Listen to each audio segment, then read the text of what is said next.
गजपति उत्सव 2025 पोस्टर और प्रचार रथर शुभोद्घाटन। गजपति जिला पालाखुंडी स्थित जिलापाल कार्यालय आज जिला संस्कृति परिषद गजपति द्वारा आयोजित गजपति उत्सव 2025 पोस्टर को जिलापाल अक्षय सुनील अग्रवाल अध्यक्षतार उन्मोचन हो जाइछि। सेहीपरि गजपति उत्सवर प्रचार प्रसार रथ को शुभोद्घाटन करिसेंति। एही रथ जिलार समस्त ब्लॉक गुड़िकर उत्सव चलित जनवरी मास 18 तारिख ठारू 22 तारिख पर्यंत दीर्घ 5 दिन धरी स्थानीय गजपति स्टाडियम ठारे महाआडंबर अनुष्ठित होगाकू जाउछि। जिलार कला संस्कृति साहित्य परंपरा और भाईचारा को दृष्टि आगे रखी राज्य स्तरीय पल्लीश्री मेलार महाकुंभ गजपति महोत्सव 2025 रे जिला राज्य तथा राज्य बाहर अनेक कलाकार तांको कलार नैपुण्यता प्रदर्शन करिवे।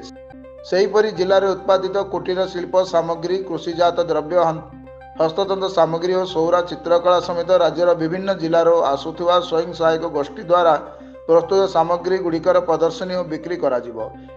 एही अवसर में अतिरिक्त जिलापाल फाल्गुन माझी मुख्य उन्नयन अधिकारी तथा निर्वाही अधिकारी जिला परिषद पृथ्वीराज मंडल उपजिलापाल पालाखुंडी अनुप पंडा पौर परिषद अध्यक्षा श्रीमती निर्मला सेठी स्थानीय तहसीलदार नारायण बेहरा जिला संस्कृति अधिकारिणी सुश्री अर्चना कुमारी मंगराज वरिष्ठ नागरिक पूर्णचंद्र महापात्र और उत्सव कमिटीर समस्त अध्यक्ष प्रचार कमिटी सदस्यगण सह गणमाध्यम प्रतिनिधिगण प्रमुख उपस्थित थिले।